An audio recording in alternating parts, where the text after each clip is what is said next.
अंकिता भंडारी अब सिर्फ एक नाम नहीं है, ये एक ऐसा सवाल है जो हर पोस्टर, हर भाषण और हर सरकारी नारे के सामने खड़ा हो गया है।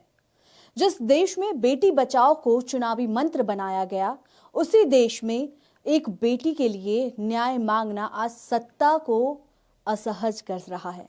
और जब सत्ता असहज होती है तो वह सबसे पहले चुप्पी ओढ़ लेती है। जब पूरा देश, दुनिया न्यू ईयर का जश्न मना रहा था, तब उत्तराखंड में पौड़ी की जनता अंकिता भंडारी के लिए कैंडल मार्च निकाल रही थी। लोग चाहते हैं कि उस रात रिजॉर्ट पर मौजूद वीआईपी नेता का नाम उजागर किया जाए। यह मामला सिर्फ हत्या का नहीं है, ये उस सिस्टम का मामला है जो तय करता है किसके लिए जांच तेज होगी और किसके लिए फाइल ठप पड़ेगी। यह सवाल कानून का नहीं, इच्छा शक्ति का है। अब तक कहा जाता था सीबीआई की मांग विपक्ष कर रहा है, लेकिन अब कहानी बदल गई है। अब वही मांग बीजेपी के भीतर से उठ रही है और यही बात सत्ता को सबसे ज्यादा चुभ रही है। बीजेपी नेता अजेंद्र अजय, बद्री केदार मंदिर समिति के पूर्व अध्यक्ष, साफ कहते हैं मामला गंभीर है, सीबीआई जांच होनी चाहिए। आपको बता दें, senior journalist Ravish Kumar social media पर पोस्ट करते लिखते हैं, आज न कल इस मामले में इंसाफ करना पड़ेगा। जिन्हें बचाया जा रहा है उससे पीछा छुड़वाना पड़ेगा। ये अकेला मामला है जिसे लेकर प्रदर्शनों की खबरें लगातार आती रही है। जनता ने अपने दम पर इंसाफ की मांग को जिंदा रखा है। वहीं आपको बता दें, जर्नलिस्ट आदेश रावा भी सरकार से सवाल करते हुए सोशल मीडिया पर लिखते हैं, उत्तराखंड में हाल ही में अंकिता भंडारी हत्या के मामले में कुछ गंभीर तथ्य सामने आए थे, लेकिन सत्ता का संरक्षण बहुत मजबूत कवच होता है। अंकिता को न्याय दिलाने के लिए देवभूमि की गलियों में अब ऐसे प्रदर्शन सुबह शाम हो रहे हैं। इसी के साथ आपको ये भी बता दें कि अब अंकिता मामले में सिर्फ विपक्ष सवाल नहीं पूछ रहा, अब सत्ता में बैठे लोग भी सरकार से सवाल कर रहे हैं।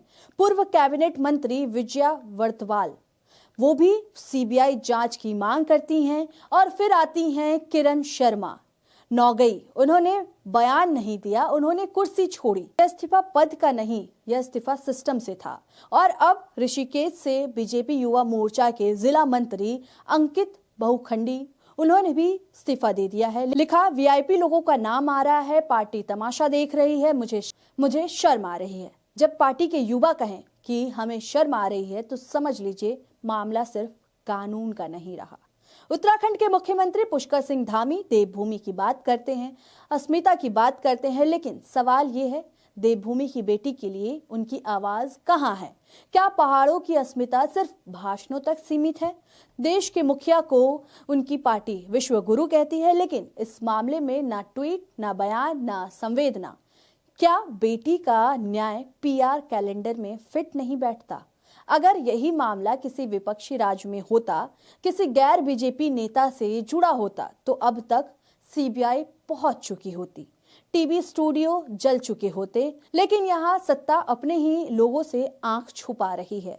यह शायद देश का इकलौता ऐसा मामला है जिसे जनता ने अपने दम पर जिंदा रखा। प्रदर्शन हुए, सवाल उठे, दबाव बना, वरना यह फाइल भी किसी अलमारी में दफन हो जाती।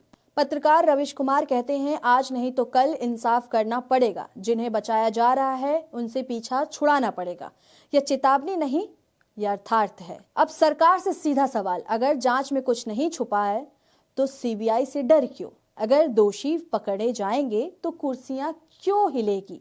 बेटी बचाओ का नारा न्याय से डरता क्यों है? अंकिता भंडारी सिर्फ एक नाम नहीं है, वह चेतावनी है। अगर आज भी न्याय को राजनीति के नीचे दबाया गया तो कल किसी और बेटी का नाम होगा और तब पोस्टर फिर लगेंगे, नारे फिर लौटेंगे, और लेकिन बेटी फिर भी नहीं बचेगी।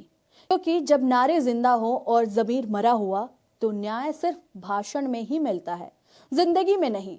सत्ता के गलियारों में मौन का राज चल रहा है, लेकिन जनता की आवाज को कोई बंद नहीं कर सकता, क्योंकि एक दिन नारे और राजनीति की चादर हटेगी और केवल सच बचेगा।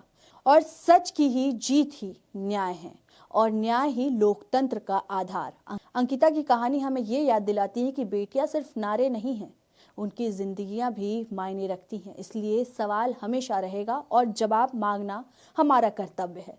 फिलहाल आपको क्या लगता है इस खबर पर? आपको क्या लगता है कि सरकार अभी तक अंकिता भंडारी मामले में चुप क्यों है? आप अपना सजेशन, अपनी राय हमें कमेंट करके जरूर बताएं। शुक्रिया। देखते रहें बोलता हिंदुस्तान।